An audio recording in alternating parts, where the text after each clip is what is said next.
इस संसार में कोई भी दो मनुष्य बिल्कुल एक समान नहीं होते हैं। हर व्यक्ति अपनी अपनी भिन्नताओं से भरा हुआ है। किसी को कुछ अच्छा लगता है तो किसी को कुछ और। हाँ, कभी संभव हो सकता है कोई दो ऐसे व्यक्ति होंगे या फिर तीन ऐसे व्यक्ति हो सकते हैं या फिर उससे अधिक भी कोई ऐसे व्यक्ति हो सकते हैं जिन्हें कुछ चीजें आमतौर से पसंद आते हैं। चाहे वह रंग के विषय हो सकता है, भोजन के विषय हो सकता है, या फिर कोई बात हो सकती है, कोई विषय हो सकती है, कोई वस्तु भी। हमारी इस धरती के ऊपर वर्तमान के समय 650 करोड़ से भी अधिक लोग जीवित रहते हैं और हमारे पास उपलब्ध जो चीजें हैं उनमें से विकल्प बहुत ही कम है। इन सब 650 करोड़ लोगों के लिए वही एक विकल्प है और उसी विकल्प में से उनको चयन करना होता है। इसलिए हो सकता है एक व्यक्ति, दो व्यक्ति या उससे अधिक लोग किसी चीज की समानता में एक दूसरे को पसंद करते होंगे या फिर एक समान चीजों को पसंद करते होंगे, लेकिन हर किसी का मन बिल्कुल एक जैसा नहीं होता है।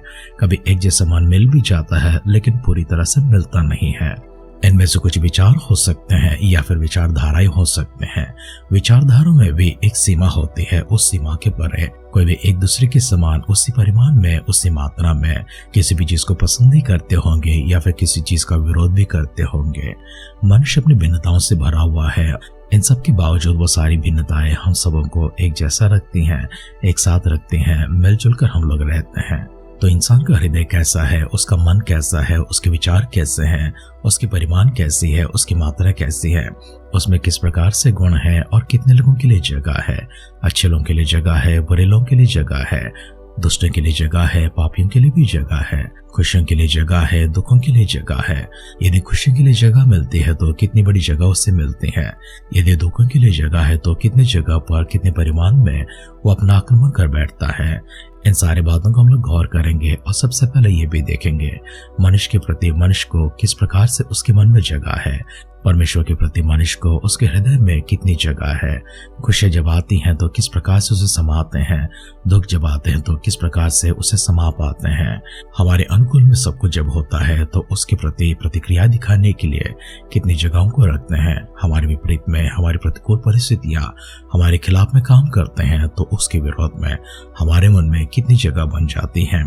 इन सारी बातों को हम लोग अय्यूब के ग्रंथ से देखेंगे, क्योंकि हम लोग अय्यूब के ग्रंथ से अय्यूब को पूरा नाश होता हुआ, उसकी सारी संपत्ति, उसकी सारी संतान, उसके सारे नौकर सेवक सभी विनाश होता हुआ, तबाह होता हुआ, सब कुछ बर्बाद होता हुआ हमने देखा है। ऐसे समय में भी अय्यूब ने अपने मुंह खोलकर अपने जुबान से किसी विषय में भी पाप नहीं किया है। अय्यूब इस प्रकार से कर पाने के लिए क्या रहस्य है और अय्यूब कुछ और बातें परमेश्वर के विषय में कहते हैं। उन बातों में कितनी सच्चाई है और उन बातों में कितनी गंभीरता है। वे बातें कहाँ तक सीमित रखते हैं, क्या धरती तक ही होते हैं या फिर स्वर्ग तक भी उसकी सीमा बढ़ती है। इन सारी बातों को हम लोग गौर करने से पहले आइए अपने आप को परमेश्वर के हाथों में समर्पण करेंगे, सिरों को झुकाएंगे, आंखों को बंद करते हुए। परमेश्वर ऐसे महान ज्ञान, ऐसे समझ भी हम सबको प्रदान करने, हमारे मनों को भी विस्तार करने हैं। तो सिरों को झुकाएंगे, आंखों को बंद करेंगे, छोटी सी दुआ करेंगे। सर्वशक्तिमान पिता परमेश्वर, हम आपको फिर से एक बार स्तुति करते हैं, प्रशंसा करते हैं, हम आपको धन्यवाद करते हैं, आपकी महिमा करते हैं, आभार प्रकट करते हैं।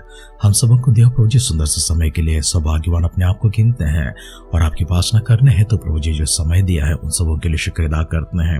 हमारे सारे परिजनों को, आपके भक्तगणों को परमेश्वर आपकी दृष्टि में लेकर आते हैं।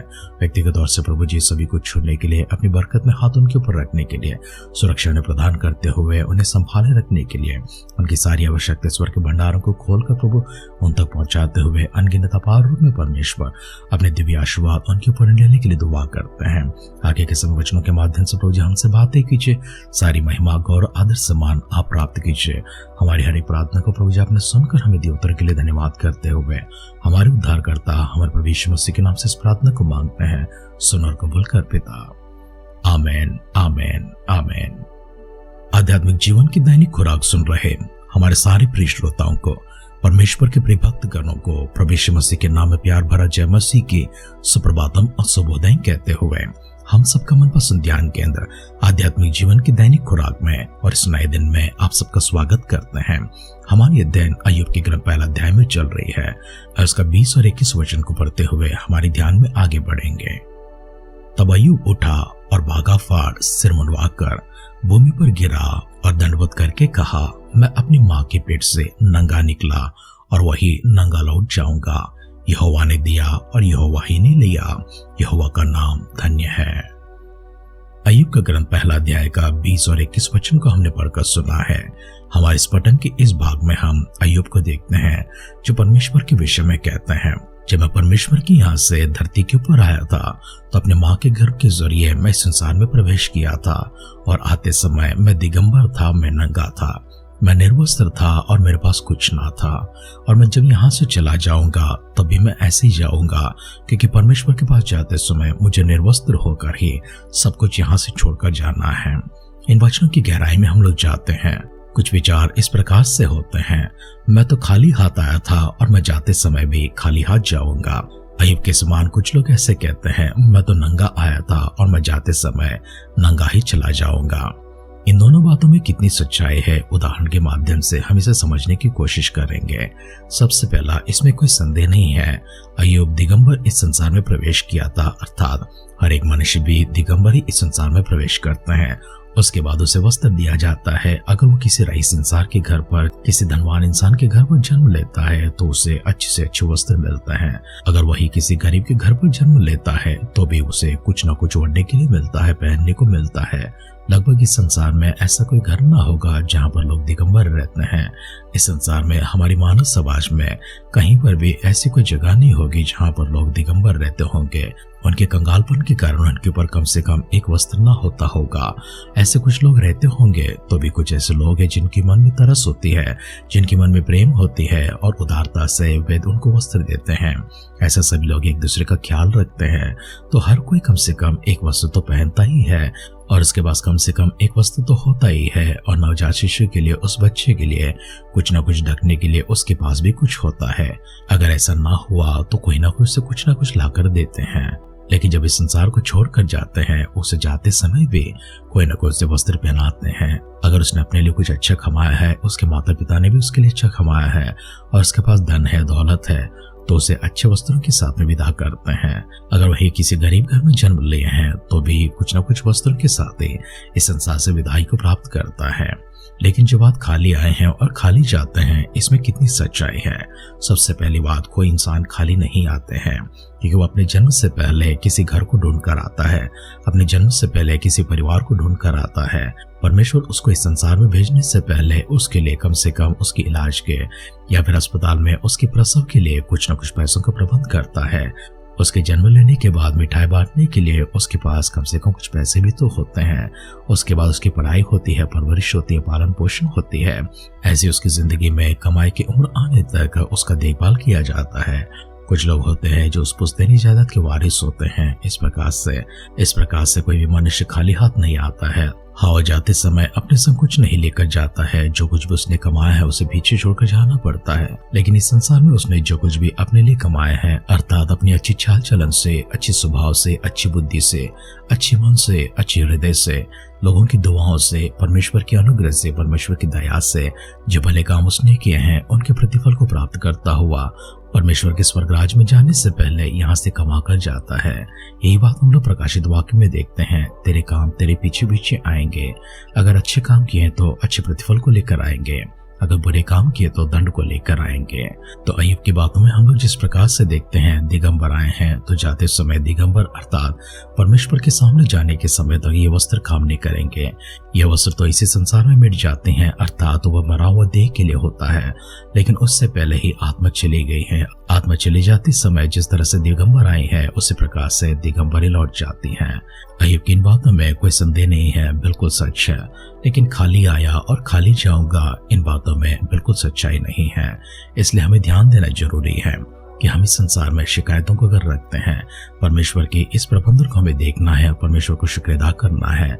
कम से कम हमें अस्पताल में प्रसव के लिए परमेश्वर ने प्रबंधन तो किया है, कम से कम हमारे देखभाल के लिए परमेश्वर ने वस्त्रों का प्रबंधन तो किया है, कम से कम हमारी पोषण के लिए परमेश्वर ने दूध का प्रबंधन तो किया है, हमारी पोषण के लिए, हमारी पढ़ाई के लिए परमेश्वर ने कुछ धन का प्रबंधन तो किया है। परमेश्वर हम सबों को हमारे माता पिता की क्षमता के आधार पर कुछ न कुछ प्रबंधन रखते हैं। यदि और किसी चीज की कमी होती है तो परमेश्वर से मांग कर लेना परमेश्वर ने हमें सिखाया है। तो क्यों ना हम परमेश्वर से मांग कर लेते हैं जो कुछ भी हमारे पास है वो उनकी ओर से आया है, जो हमारे पास नहीं है उनकी इच्छा में नहीं है। अय्यूब के समान किसी भी बात में पाप ना करते हुए, दोष को हम लोग ना पाते हुए, ना ही मूर्खता से परमेश्वर के विरोध में कुछ कहते हुए, हम अपनी जबान को अपने काबू में रखने के लिए, हमारे मन को काबू में रखने के लिए, हमारे हृदय को काबू में रखने के लिए, विचारों को काबू में रखने के लिए आइए अपने आप को परमेश्वर के हाथों में समर्पण करेंगे। अय्यूब के जैसे मन परमेश्वर हम सबको प्रदान करने हैं तो सिरों को झुकाएंगे, आंखों को बंद करेंगे, मिलकर छोटी सी प्रार्थना करेंगे। पिता परमेश्वर, हम फिर से एक बार आपकी स्तुति करते हैं, प्रशंसा महिमा करते हैं। धन्यवाद और आभार का भेंट परमेश्वर आपके दिव्य सानिध्य में उपहार के रूप में लेकर आते हैं। हम सबों से प्रभु आपने जो बातें की शुक्र अदा करते हैं। हमारे जीवन के लिए परमेश्वर यहाँ पर जो कुछ भी आपने रखा है, हमारे लिए दिया है प्रभु जी, उन सबों के लिए भी शुक्र अदा करते हैं। कुछ ऐसी आवश्यकता है प्रभु जी अभी भी पूरे नहीं हुए हैं, हमारे सारे परिजनों के लिए दुआ करते हैं। अपने भंडारों को खोलकर प्रभु जी उन तक उन आशीर्वादों को, उन जरूरतों को पूरा करके पहुंचा दीजिए। किसी के भी मन में किसी प्रकार की शिकायत ना हो परमेश्वर, इसके लिए भरपूरी के आशीर्वाद प्रभु उनको प्रदान करते रहे। उनकी सारी जरूरतों को पूरा कीजिए, उनको सुरक्षा दीजिए, तंदुरुस्ती दीजिए। सबसे बढ़कर ज्ञान, समझ और विवेक में चलते हुए, धन के ऊपर अपने मुंह को ना रखते हुए, मन को ना रखते हुए, आपके परमेश्वर स्वर्ग राज्य में जाने की प्रभु अपनी चिंता को प्रकट करते हैं तुम, और इसी प्रकार से चलने के लिए अपने संतानों को आशीर्वाद देने के लिए दुआ करते हैं। प्रभु यीशु मसीह की बादलों के आगमन का विलंब होगी, कल सुबह फिर से मिलकर हम आपकी स्तुति करने, आराधना करने, हम सबों को सजीवों की संख्या में, भाग्यवानों की संख्या में संभाले रखिए। अगर ऐसा न तो प्रभु के राज में हम सबको शामिल करने के लिए दुआ करते हैं। हमारी सारी प्रार्थनाएं प्रभु जी आपने सुनकर हम सबको देवतरों के लिए धन्यवाद करते हुए हमारे उद्धारकर्ता हमारे प्रभु यीशु मसीह के नाम से इस दुआ को मांगते हैं। सुन और कबूल कर पिता। आमेन, आमेन, आमेन। उत्तम से उत्तम बरकतों से भरा हुआ एक आशीष जीवन परमेश्वर आपको प्रदान करें। आपके जीवन की हर शिकायत को प्रभु दूर करते हुए, हर एक कमी घटी को परमेश्वर दूर करते हुए समृद्धि निरंतर आपके ऊपर लेकर आए। अय्यूब के जैसे मन हमेशा परमेश्वर आपके भीतर रखे। हमारी इसी दुआ और कामना के साथ आज के ध्यान कहीं पर समाप्त करते हैं। आप सुनते रहिए, सुनाते रहिए आध्यात्मिक जीवन की दैनिक खुराक। कल फिर मिलेंगे। अपना ख्याल रखिए, अपनों का ख्याल रखिए, दूसरों का भी ख्याल रखिए। God bless you.